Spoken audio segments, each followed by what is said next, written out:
Hi hello ಎಲ್ರಿಗೂ ನಮಸ್ಕಾರ. Welcome back to my channel. ನಾನು ನಿಮ್ಮ ವಿನುತಾ. ಬಟ್ಟೆ ಎಲ್ಲ ವಾಶ್ಗೆ ಹಾಕಿದ್ದೆ, ಸೊ ಅದನ್ನು ಕೂಡ ಇಲ್ಲಿ ಹಾರಾಕ್ತಾ ಇದ್ದೀನಿ. ಮಳೆ ಅಂತ ತುಂಬ ದಿನ ಆಯಿತು, ಹೋಗಿರಲಿಲ್ಲ ಹೊರಗಡೆನೂ ಕೂಡ. ಸೊ ಅದಕ್ಕೆ ನನ್ನ ಮಗಳನ್ನು ಕೂಡ ಕರ್ಕೊಂಡು, ಅವಳು ಸೈಕಲ್ ಹೊಡಿತೀನಿ ಅಮ್ಮ ಅಂತಂದು, ಸೊ ಅದಕ್ಕೆ ಅವಳಿಗೂ ಕೂಡ ಸೈಕಲ್ ಹೊಡಿಸ್ಕೊಂಡು ವಾಕ್ ಮಾಡ್ಕೊಂಡು ಬಂದಿದ್ದಾಯಿತು.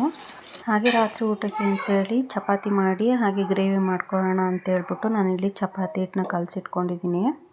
ಇವತ್ತು ಈವ್ನಿಂಗ್ಗೆ ಡಿನ್ನರ್ಗೆ ಅಂತ ಹೇಳಿಬಿಟ್ಟು ವೆಜಿಟೇಬಲ್ ಕರಿ ಮಾಡಿ ಹಾಗೆ ಚಪಾತಿನ ಮಾಡ್ಕೊತಾ ಇದ್ದೀನಿ. ನಾರ್ಮಲ್ ಎಲ್ಲ ನೀವು ಗ್ರೇವಿ ಹೇಗೆ ಹಾಕ್ತೀರೋ ಅದೇ ಥರನೇ ನಾನು ಗ್ರೇವಿಗೆ ಹಾಕೋದು. ನಾನು ಇಲ್ಲಿ ಸಿಂಪಲಾಗಿ ತೋರಿಸ್ಕೊಡ್ತೀನಿ ಹೇಗೆ ಮಾಡೋದಂತ ನೋಡ್ಕೊಳ್ಳಿ. ತುಂಬ ಟೇಸ್ಟಿಯಾಗಿರುತ್ತೆ. ಮೊದಲಿಗೆ ನಾನು ಇಲ್ಲೊಂದು ಕುಕ್ಕರ್ಗೆ ಸ್ವಲ್ಪ ಬಟಾಣಿ ಕಾಳನ್ನ ಹಾಕಿದ್ದೆ ಅಷ್ಟೇ, ನಾನು ಜಾಸ್ತಿ ಹಾಕಿರಲಿಲ್ಲ. ಸ್ವಲ್ಪ ಬಟಾಣಿ ಕಾಳು ಹಾಗೆ ಚಿಕ್ಕದಾಗಿ ಹೆಚ್ಚಿಟ್ಕೊಂಡಿರೋವಂಥ ಬೀನ್ಸ್ನು ಕೂಡ ಹಾಕ್ತಾಯಿದ್ದೀನಿ. ಹಾಗೆ ಕ್ಯಾರೆಟ್ನು ಕೂಡ ಸೇರಿಸ್ತಾ ಇದ್ದೀನಿ. ನೀವು ಪೊಟ್ಯಾಟೊನು ಕೂಡ ಹಾಕ್ಕೋಬೋದು. ಪೊಟ್ಯಾಟೊ ಇಲ್ಲ, ಸೊ ನಾನು ಅದಕ್ಕೆ ಬೀನ್ಸು ಹಾಗೆ ಕ್ಯಾರೆಟು ಸ್ವಲ್ಪ ಬಟಾಣಿನ ಹಾಕ್ಕೊಂಡು ನಾನು ಇದನ್ನು ಒಂದು ವಿಷಲ್ ಬೇಯಿಸ್ಕೊತೀನಿ. ನಾವು ಗ್ರೇವಿಲೇ ಬೇಯಿಸ್ಕೋಬೋದು. ನಾನು ಯಾಕೆ ಬೇಯಿಸ್ಕೊಳ್ಳಲ್ಲ ಅಂತಂದರೆ, ಕುಕ್ಕರಲ್ಲಿ ಬೇಯಿಸ್ಕೊಂಡ್ರೆ ಬೇಗ ಆಗಿಬಿಡುತ್ತೆ. ಡಿನ್ನರ್ ಅಲ್ವಾ, ಸೊ ಮನೆಯವರು ಕೂಡ ಬಂದರೆ ಹಶು ಅಂತಿರ್ತಾರೆ. ಸೊ ಅದಕ್ಕೆ ಅವ್ರು ಬರೋಷ್ಟಿಗೆ ಮಾಡ್ಕೊಬಿಡೋಣ ಅಂತೇಳ್ಬಿಟ್ಟು ನಾನು ಈ ಕುಕ್ಕರಲ್ಲಿ ಒಂದು ವಿಷಲ್ ಮಾಡಿಸ್ಕೊಂಡ್ಬಿಟ್ರೆ ಸಾಕು. ಇದಕ್ಕೆ ನಾನು ಸ್ವಲ್ಪ ಉಪ್ಪು ಹಾಕಿ ಬೇಯಲಿಕ್ಕೆ ಇಡ್ತೀನಿ. ಇದನ್ನು ಒಂದು ವಿಷಲ್ ಮಾಡಿಸ್ಕೊಳ್ಳೋಣ ಸಾಕು. ಅದು ಒಂದು ವಿಷಲ್ ಆಗೋ ಅಷ್ಟರಲ್ಲಿ ನಾನು ಮುಂಚೆನೇ ನೋಡಿ ಇಲ್ಲಿ ಗೋಧಿ ಹಿಟ್ಟನ್ನು ಕೂಡ ಕಲಸಿಟ್ಟಿದ್ದೆ ಚಪಾತಿಗೆ ಅಂತ ಹೇಳ್ಬಿಟ್ಟು. ಸೊ ಈರುಳ್ಳಿ ಟೊಮೆಟೊನ ಹಾಗೆ ಹೆಚ್ಚಿಟ್ಕೊಳ್ಳೋಣ, ಯಾಕೆಂದರೆ ಅದು ಗ್ರೇವಿಗೆ ಮಸಾಲ ಮಾಡ್ಕೊಳ್ಳೋಕೆ ಬೇಕು. ಸೊ ಅದಕ್ಕೆ ನಾನು ಟೊಮೆಟೊ ಒಂದು 3 ತೊಗೊಂಡಿದ್ದೀನಿ, 2 ಈರುಳ್ಳಿನ ತೊಗೊಂಡಿದ್ದೀನಿ, 1 ಕ್ಯಾಪ್ಸಿಕಮ್ನ ತೊಗೊಂಡಿದ್ದೀನಿ, ಹಾಗೆ ಪನ್ನೀರ್ನು ಕೂಡ ತೊಗೊಂಡಿದ್ದೀನಿ. ಇದನ್ನು ಫಸ್ಟ್ ಹೆಚ್ಚಿಟ್ಕೊಂಡು ಗ್ರೇವಿ ರೆಡಿ ಮಾಡ್ಕೊಳ್ಳೋಣ. ಅಷ್ಟರಲ್ಲಿ ವಿಷಲ್ ಆಗೋಗುತ್ತೆ. ನಾನಿಲ್ಲಿ ಉದ್ದುದವಾಗೆ ಹೆಚ್ಚಿಟ್ಕೊತೀನಿ, ಫ್ರೈ ಮಾಡಲಿಕ್ಕಲ್ಲ ಇದು. ಸೊ ಅದಕ್ಕೆ ಉದ್ದುದವಾಗೆ ಹೆಚ್ಚಿಟ್ಕೊತೀನಿ. ನಾನು ಚಿಕ್ಕದಾಗಿ ಏನು ಹೆಚ್ಚಿಟ್ಕೊಳ್ಳಿಕ್ಕೆ ಹೋಗಲ್ಲ. ಹಾಗೆ ಇಲ್ಲಿ ಈರುಳ್ಳಿನೂ ಕೂಡ ಅದೇ ರೀತಿ ಉದ್ದುದವಾಗಿ ಹೆಚ್ಚಿಟ್ಕೊಳ್ತೀನಿ. ಸಾಕು ಇಷ್ಟು. ಇದನ್ನು ನಾನು ಚಿಕ್ಕದಾಗಿ ಹೆಚ್ಚಿಟ್ಕೊತೀನಿ. ಒಗ್ಗರಣೆಗೆ ಅಂತ ಹೇಳ್ಬಿಟ್ಟು ಚಿಕ್ಕದಾಗಿ ಹೆಚ್ಚಿಟ್ಕೊಬೇಕು. ನಿಮಗೆ ಎಷ್ಟು ಚಿಕ್ಕದಾಗುತ್ತೋ ಅಷ್ಟು ಚಿಕ್ಕದ್ರಲ್ಲಿ ಹೆಚ್ಚಿಟ್ಕೊಳ್ಳಿ. ಇಲ್ಲಾಂದರೆ ನಿಮ್ಮ ಹತ್ರ ಚಾಪರ್ ಇರುತ್ತಲ್ಲ, ಸೊ ಚಾಪರಲ್ಲಿ ಮಾಡ್ಕೋಬೋದು. ಹಾಗೆ ನಾನಿಲ್ಲಿ ಕ್ಯಾಪ್ಸಿಕಮ್ನು ಕೂಡ ಸಣ್ಣದಾಗಿ ಹೆಚ್ಕೋತಾ ಇದ್ದೀನಿ. ನೀವು ಬೇಕಿದ್ದರೆ ದೊಡ್ಡದಾಗಿ ಹೆಚ್ಕೋಬೋದು, ಬಟ್ ನನಗೆ ಕ್ಯಾಪ್ಸಿಕಮ್ಮು ಸಣ್ಣದಾಗಿ ಹೆಚ್ಚಿಟ್ಕೊಂಡ್ರೆ ನನಗೆ ಇಷ್ಟ. ಸೊ ಅದಕ್ಕೆ ನಾನು ಸಣ್ಣದಾಗಿ ಹೆಚ್ಚಿಟ್ಕೋತೀನಿ. ಹಾಗೆ ಪನ್ನೀರ್ನು ಕೂಡ ಚಿಕ್ಕದಾಗಿ ಕ್ಯೂಬ್ಸ್ ರೀತಿ ಕಟ್ ಮಾಡ್ಕೋತೀನಿ. ನಾನಿಲ್ಲಿ ಮಿಲ್ಕಿ ಮಿಸ್ಟ್ ಪನ್ನೀರನ್ನ ಯೂಸ್ ಮಾಡ್ತಾಯಿದ್ದೀನಿ. ಚಿಕ್ಕದಾಗಿ ಕಟ್ ಮಾಡ್ಕೋತೀನಿ, ನಾನು ದೊಡ್ಡದಾಗಿ ಕಟ್ ಮಾಡ್ಕೊಳ್ಳಿಕ್ಕೆ ಹೋಗಲ್ಲ. ಕುಕ್ಕರ್ ವಿಷಲ್ ಕೂಡ ಆರ್ಲಿಕ್ಕೆ ಇಟ್ಟಿದ್ದೀನಿ. ಅಷ್ಟರಲ್ಲಿ ನಾವು ಈ ಕಡೆ ಮಸಾಲಾನ ರುಬ್ಕೊಳ್ಳೋಕ್ಕೆ ರೆಡಿ ಮಾಡ್ಕೊಳ್ಳೋಣ. ಮೊದಲಿಗೆ ಬಾಣಲಿಗೆ ನಾನು ಎಣ್ಣೆನ ಹಾಕ್ಕೊತೀನಿ ಫ್ರೈ ಮಾಡ್ಕೊಳ್ಳಿಕ್ಕೆ. ನಾನಿಲ್ಲಿ ಫ್ರೈ ಮಾಡ್ಕೊಳ್ಳಿಕ್ಕೆ ಒಂದು ಚಕ್ಕೆ, ಒಂದು ಅನಾನಸ್ ಫ್ಲವರು, ಹಾಗೆ ಒಂದು 4 ಲವಂಗ, ಒಂದು 4 ಮೆಣಸನ್ನ ಹಾಕೋತಾ ಇದ್ದೀನಿ. ಹಾಗೆ 1 ಏಲಕ್ಕಿನ ಹಾಕೋತಾ ಇದ್ದೀನಿ. ನೋಡಿ, 1 ಏಲಕ್ಕಿನ ಬಿಡಿಸಿ ಹಾಕೋತಾ ಇದ್ದೀನಿ. ಹಾಗೆ ಇದಕ್ಕೆ ಹೆಚ್ಚಿಟ್ಕೊಂಡಿರೋಂಥ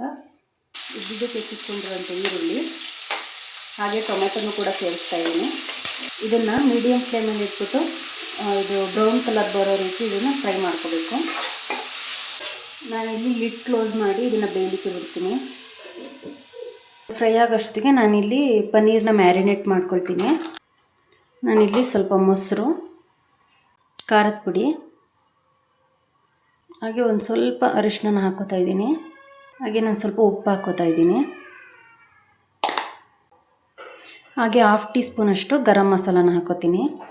ನಾನಿಲ್ಲಿ ಆಮೇಲೆ ಒಗ್ಗರಣೆ ಹಾಕೋತೀವಲ್ಲ ಆವಾಗ ಒಂದು ಸ್ವಲ್ಪ ಹಾಕೋತೀನಿ ಮಸಾಲಾನ. ನಾನಿಲ್ಲಿ ಮ್ಯಾರಿನೇಟ್ ಮಾಡಲಿಕ್ಕೆ ಸ್ವಲ್ಪನೇ ಹಾಕ್ತೀನಿ.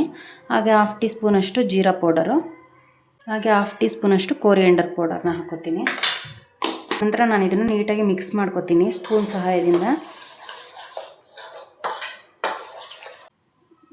ನೋಡಿ, ಮಿಕ್ಸ್ ಮಾಡ್ಕೊಂಡಿದ್ದೀನಿ. ಈಗ ಇದಕ್ಕೆ ನಾನು ಪನ್ನೀರನ್ನ ಆ್ಯಡ್ ಮಾಡ್ತಾಯಿದ್ದೀನಿ. ಯಾಕೆ ಪನ್ನೀರ್ ಕ್ಯೂಬ್ಸ್ನ ಮ್ಯಾರಿನೇಟ್ ಮಾಡ್ಕೋತಾ ಇದ್ದೀನಿ ಅಂತಂದರೆ, ಪನ್ನೀರಿಗೆ ಉಪ್ಪು ಅದೆಲ್ಲ ಆಮೇಲೆ ನಾವು ಹಾಕ್ಕೊಂಡ್ರೆ ಅಷ್ಟು ಸೇರ್ಕೊಳ್ಳಲ್ಲ.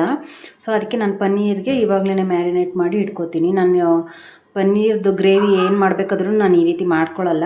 ವೆಜಿಟೇಬಲ್ ಕರಿ ಮಾಡಬೇಕಾದ್ರೆ ಮಾತ್ರ ಮಾಡ್ಕೋತೀನಿ. ಸೊ ಪನ್ನೀರ್ನು ಕೂಡ ನೀಟಾಗಿ ಮಿಕ್ಸ್ ಮಾಡಿ ಒಂದು ಪ್ಲೇಟ್ನ ಮುಚ್ಚಿ ಇಡ್ತೀನಿ ಸ್ವಲ್ಪ ಹೊತ್ತು.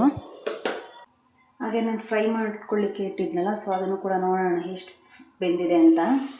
ಮಸಾಲೆ ಎಲ್ಲ ಹಾಕಿದ್ದೀನಲ್ಲ, ಇದ್ರ ಸ್ಮೆಲ್ ಎಷ್ಟು ಚೆನ್ನಾಗಿ ಬರುತ್ತೆ ಗೊತ್ತಾ, ಸಖತ್ತಾಗಿರುತ್ತೆ ಸ್ಮೆಲ್ ಇದು. ಇನ್ನು ಒಂದು 2 ನಿಮಿಷ ಫ್ರೈ ಆಗಬೇಕಿದು. ಒಂದು 2 ನಿಮಿಷ ಬಿಡೋಣ ಫ್ರೈ ಆಗಲಿಕ್ಕೆ. ಸಾಕು, ಇಷ್ಟು ಫ್ರೈ ಆದರೆ ನಾನು ಇದನ್ನು ಸ್ವಲ್ಪ ತಾರ್ಲಿಕ್ಕೆ ಬಿಟ್ಟು ಮಿಕ್ಸಿಗೆ ಹಾಕೋತೀನಿ. ಈಗ ಅದೇ ಬಾಣಲಿಗೆ ಒಗ್ಗರಣೆಗೆ ಸ್ವಲ್ಪ ಎಣ್ಣೆ ಹಾಕೋತೀನಿ. ಒಂದು 2-3 ಸ್ಪೂನಷ್ಟು ಎಣ್ಣೆನ ಹಾಕ್ಕೊಂಡು ಹಾಗೆ ಸ್ವಲ್ಪ ಜಿಂಜರ್ ಗಾರ್ಲಿಕ್ ಪೇಸ್ಟ್ನ ಹಾಕ್ತೀನಿ. ಚಿಕ್ಕದಾಗಿ ಹೆಚ್ಚಿಟ್ಕೊಂಡಿರುವಂಥ ಈರುಳ್ಳಿನೂ ಕೂಡ ಹಾಕ್ತೀನಿ.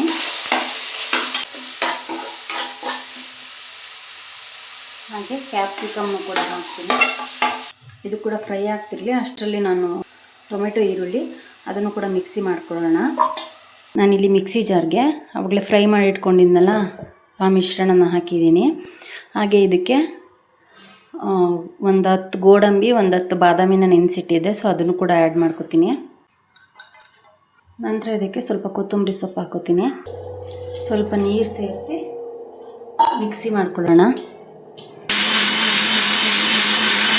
ಈಗ ಕೂಡ ಫ್ರೈ ಆಗಿದೆ.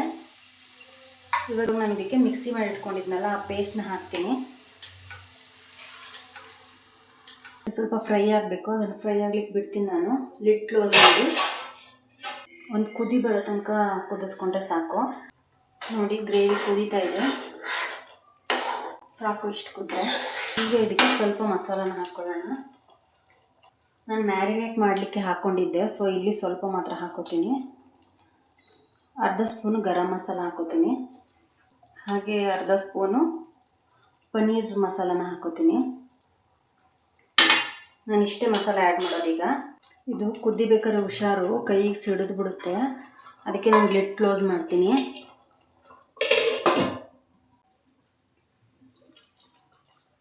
ಸೊ ಈಗ ಇದಕ್ಕೆ ನಾನು ತರಕಾರಿನ ಬೇಯಿಸ್ಕೊಂಡಿದ್ನಲ್ಲ ಅದನ್ನು ಹಾಕ್ತಾಯಿದ್ದೀನಿ. ಹಾಗೆ ನಾನು ಪನ್ನೀರ್ನ ಕೂಡ ಮ್ಯಾರಿನೇಟ್ ಮಾಡಿಟ್ಟಿದ್ನಲ್ಲ ಅದನ್ನು ಕೂಡ ಇವಾಗಲೇ ಹಾಕೋತೀನಿ. ನೀವು ಇದನ್ನು ಹಾಕಬೇಕಾದ್ರೆ ಸ್ವಲ್ಪ ಐ ಫ್ಲೇಮಲ್ಲಿ ಇಟ್ಕೊಂಡು ಹಾಕ್ಕೊಳ್ಳಿ. ಐ ಫ್ಲೇಮಲ್ಲಿ ಇಟ್ಕೊಂಡು ನೀಟಾಗಿ ಕೈ ಆಡಿಸ್ತಾ ಇದ್ದಿಲ್ಲ. ನೋಡಿ ಇಲ್ಲಿ ಗ್ರೇವಿ ಕೂಡ ರೆಡಿ ಆಯಿತು. ನಿಮಗೆ ಯಾವ ಕನ್ಸಿಸ್ಟೆನ್ಸಿ ಬೇಕೋ ಆ ರೀತಿ ನೀವು ಮಾಡ್ಕೋಬೋದು. ನಾನಿಲ್ಲಿ ಒಂದು ಮೀಡಿಯಮ್ ಇದರಲ್ಲಿ ಮಾಡ್ಕೊಂಡಿದ್ದೀನಿ. ಈಗ ಸ್ಟವ್ನ ಆಫ್ ಮಾಡ್ಕೋತೀನಿ. ಹಾಗೆ ಚಪಾತಿ ಹಿಟ್ಟನ್ನ ಕೂಡ ಕಲಸಿಟ್ಕೊಂಡಿದ್ನಲ್ಲ ಅದನ್ನು ಕೂಡ ನೀಟಾಗಿ ಇನ್ನೊಂದ್ಸಲ ನಾದ್ಕೊಂಡು ಉಂಡೆಗಳು ಮಾಡ್ಕೊಂಡು ಚಪಾತಿ ಲಟ್ಟಿಸ್ಕೊತೀನಿ. ನಾನು ಅಡುಗೆ ಕೆಲಸ ಎಲ್ಲ ಮುಗಿಸ್ಕೊಂಡು ನನ್ನ ಮಗಳಿಗೆ ಹೋಮ್ವರ್ಕ್ ಹೇಳ್ಕೊಡ್ಲಿಕ್ಕೆ ಕೂತ್ಕೋತೀನಿ. ಏಕೆ ಅಂದರೆ ಆಮೇಲೆ ಈ ಕಡೆ ಹೋಮ್ವರ್ಕು ಮಾಡಿಸೋಕ್ಕಾಗಲ್ಲ, ಅಡುಗೆ ಕೆಲಸನ ಅರ್ಧಂಬರ್ಧ ಆಗುತ್ತೆ. ಸೊ ಅದಕ್ಕೆ ನಾನು ಅಡುಗೆ ಎಲ್ಲ ಫಿನಿಷ್ ಮಾಡಿಕೊಂಡು ಆಮೇಲೆ ಅವಳಿಗೆ ಹೋಮ್ವರ್ಕ್ ಮಾಡಿಸ್ಲಿಕ್ಕೆ ಕೂತ್ಕೋತೀನಿ.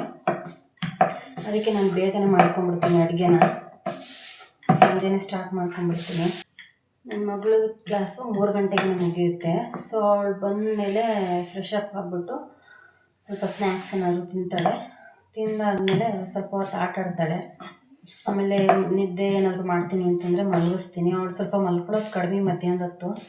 ಸೊ ನಾವು ಏನಾದರೂ ಹೇಳಿಬಿಟ್ಟು ಮಲಗಿಸ್ಬೇಕಷ್ಟೆ. ಸೊ ಅವಳು ಒಂದೊಂದು ದಿವಸ ಮಲ್ಕೋತಾಳೆ, ಒಂದೊಂದು ದಿವಸ ಮಲ್ಕೊಳ್ಳಲ್ಲ.